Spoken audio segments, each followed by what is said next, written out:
Le maquettage ou le croquis pour ma part joue un rôle crucial pour le développement du projet. Donc c'est tout simplement ce qui permet de clarifier et poser réellement l'idée en elle-même de l'application.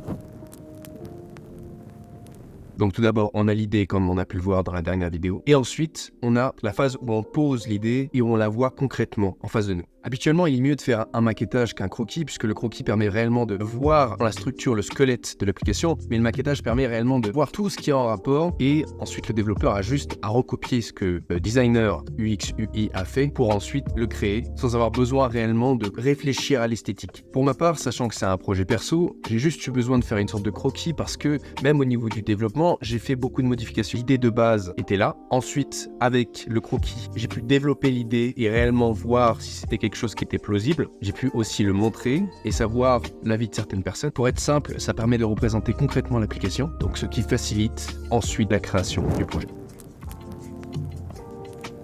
Donc je parlais de croquis tout à l'heure, mais on peut aussi parler de wireframe. Pour ma part, c'était des wireframes que j'ai fait, comme vous pouvez le voir sur l'écran. Dans un wireframe, ce qu'on peut voir principalement, c'est les boutons, les images, la structure en elle-même de l'application, et au niveau de la charte graphique, des couleurs, de la typographie, il y a très peu de choses qui représentent l'application finale. Le site que j'utilise pour créer ces maquettes s'appelle Figma, mais vous pouvez aussi utiliser toutes sortes d'autres sites, par exemple Adobe XD, InVision. Pour ma part, j'ai fait que de m'inspirer en consultant plusieurs maquettages, que ce soit sur Pinterest, sur Freepik, où il y a beaucoup de maquettes déjà faites à disposition. C'est pas spécialement important de créer de A à Z son application. Il faut la créer, mais au niveau des inspirations, on peut s'aider de tout. Il faut pas dire ok, je vais devoir tout faire de A à Z, que ce soit quelque chose de vraiment différent. Non, ça pour moi c'est pas l'idée. Pour moi, il faut suivre des codes qui marchent très bien, voir qui correspondent à notre univers et essayer d'incorporer et encore une fois de fusionner toutes les inspirations qu'on trouve. Donc après avoir réalisé les premiers croquis maquettes, il est bien d'avoir un avis extérieur à ce qu'on fait, puisque nous on a la tête dans le guidon, on n'a pas de retour concret sur ce qu'on fait, mis à part le nôtre qui peut être assez subjectif, sachant qu'on a toujours la tête dedans. Donc si on peut avoir des retours d'amis ou de famille ou de gens qui sont un peu dans le milieu, principalement de gens qui sont dans le milieu, parce que ce sera des retours professionnels, ça pourra nous aider à faire des choix un peu plus réfléchis. Donc voir si pour eux l'application est intuitive. Et personnellement, j'ai fait une première version de l'application et c'est à ce moment-là où je l'ai envoyée en alpha.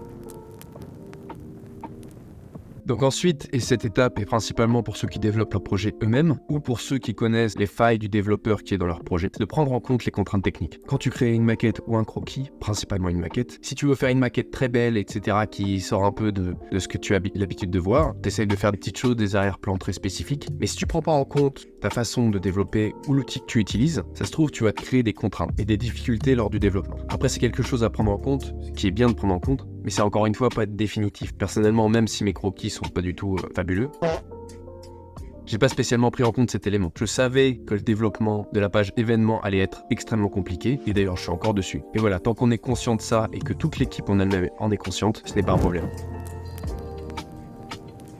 L'une des choses les plus importantes dans cette création, c'est de sauvegarder constamment ce qu'on fait, même si on ne va pas l'utiliser pour notre projet définitif, sauvegarder et stocker les différentes créations pour avoir une trace de notre avancée. C'est assez simple et logique de dire ça, mais c'est quelque chose qu'on oublie régulièrement. Il est bien de détailler chaque page le plus possible jusqu'à avoir suffisamment d'éléments pour pouvoir passer au développement. Si c'est votre projet et vous qui le développez, vous saurez quand ce sera le bon moment. Personnellement, je passais de temps en temps du maquettage au développement et du développement au maquettage. C'est poser son idée sur papier et une fois qu'elle est bien posée sur papier, le développement de l'application sera d'autant plus fluide.